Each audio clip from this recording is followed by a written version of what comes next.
You know that Republicans in the state, Republicans out of the state, look at what you guys are doing and thinking you're running away from the fight. You're running away from your jobs by not being in Austin today. Yeah, no. Abandoning your job is going to Cancun in the middle of a deadly freeze, right? Abandoning your job is cutting health care when people need access. Abandoning your job is cutting public education when we already have one of the worst education systems in the nation.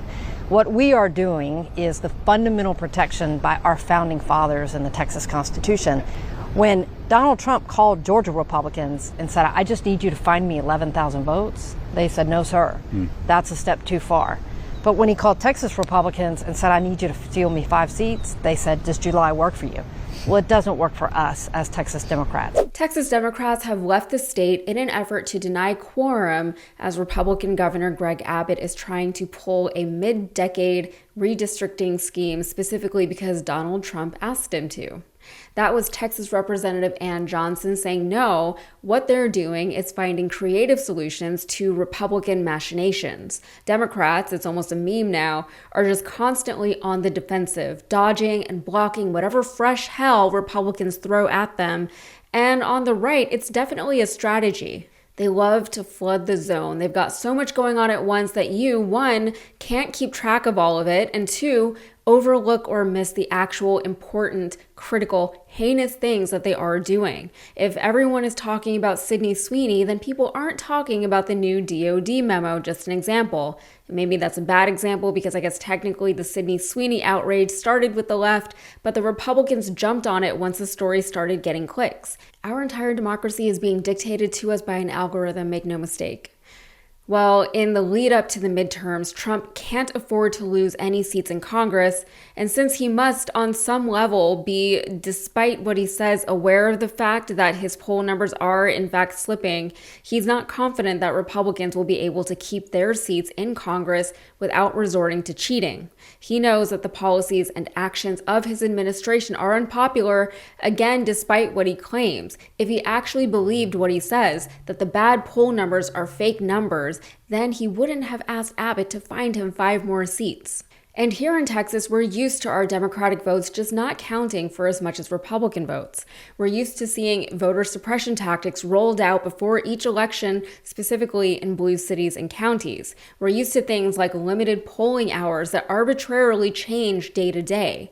We're used to having to drive for miles to the nearest polling location. We're used to legalized voter intimidation at the polls and having our voter rolls purged so close to elections that purged voters won't have time to re-register to vote. Oh, and we can't register to vote on election day like voters in other states can, and we are one of 7 states that doesn't allow online voter registration. The other 6 are also very Republican. We have to print out an online form and mail it in with a first-class stamp in an envelope, and this all needs to be done no later than 30 days prior to any election that you plan on voting in. So when Democrats finally fight back against Republicans, and best believe that Texas Democrats are scrappy because they need to be, Greg Abbott goes on Fox News talking about how these Texas Democrats are not real Texans. Greg Abbott joins us now. Thank you so much. Can you tell us from your perspective, what is the issue? Why did they leave? So they're leaving and they've left because they're very un-Texan. Texans don't run from a fight. And there's a fight going on in the legislature right now about redistricting as well as other things. But I'll make 2 quick points, Dana, about this. For one, to run to states like New York and Illinois to protest redistricting is kind of like running to Wisconsin to protest cheese. It's just kind of outrageous. Those are New York and Illinois are 2 hallmark states that have already done redistricting to eliminate Republicans. But the second thing is far more serious, and that is what these Democrats have done. Just a small fraction of them were needed to break a quorum, and that small fraction is holding hostage legislation in the state of Texas where we will be able to provide assistance and reform for all of the victims of that horrific flooding that we've had in the state of Texas. Our fellow Texans are being let down and not getting the flood relief they need because these Democrats have absconded from the responsibility, and I believe they have forfeited their seats in the state legislature because they're not doing the job they were elected to do. Greg Abbott has had a lot of weird analogies lately. He said that winners don't look backwards, only losers look backwards, and Texans aren't losers. That was his response to why there was no investigation into what went wrong in the disaster response to the floods in Kerrville. Now he's saying that Texans don't run from fights.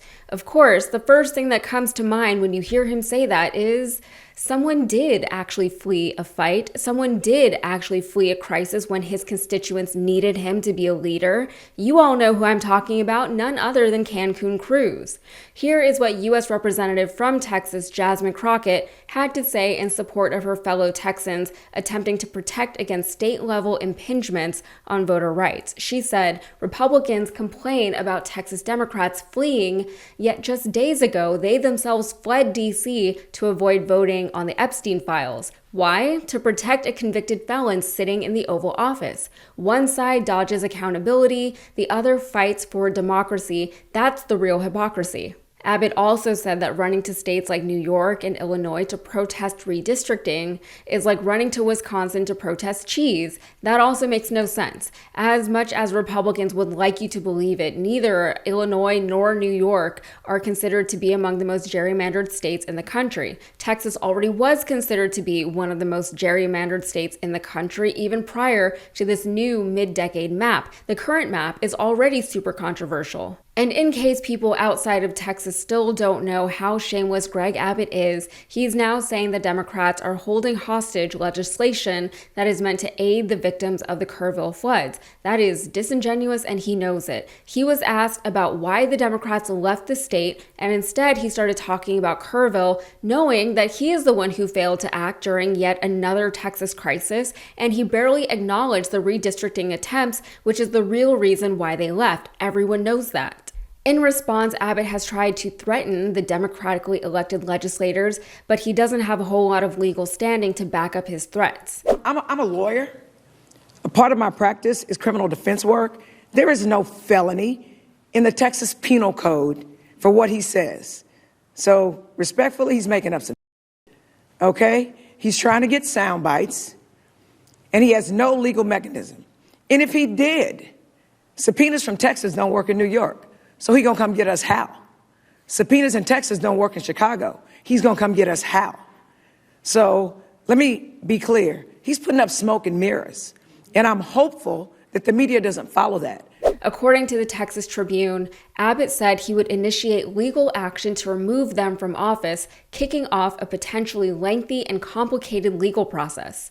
Under state law, the attorney general or a local district attorney would have to file what's known as a quo warranto lawsuit against each member, seeking their removal on the grounds that they have abandoned their office. Legal experts say there would be no grounds for a judge to rule that participating in a quorum break warrants removal from office. In 2021, in ruling that the legislature could order the arrest of lawmakers who were absent without excuse, the all-Republican Texas Supreme Court acknowledged that the Texas Constitution allows for members to deprive the House or Senate of a quorum.